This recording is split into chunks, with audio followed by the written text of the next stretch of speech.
سلام علیکم شوک داشکان قیماق کیلوی 16000 ماسی قرادی 2 کیلو 5000 وەرە کاک محەممەد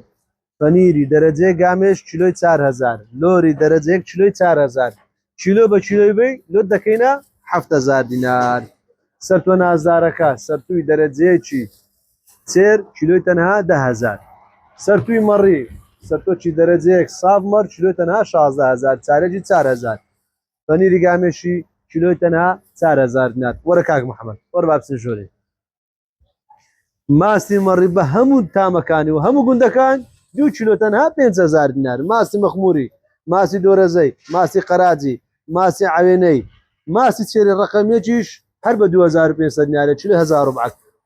وەرە زەینی خۆ بدێ تۆراغە نازدارەکە ئەڵڵا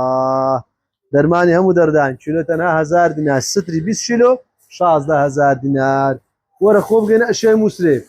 کامل ئەشیای مووسێ دوازەنەوە عەبابەتە هەڕاجە بە چەندی 1000 دینار 1000 دینار چه هەردەگرێرە بە 1000 دیناریە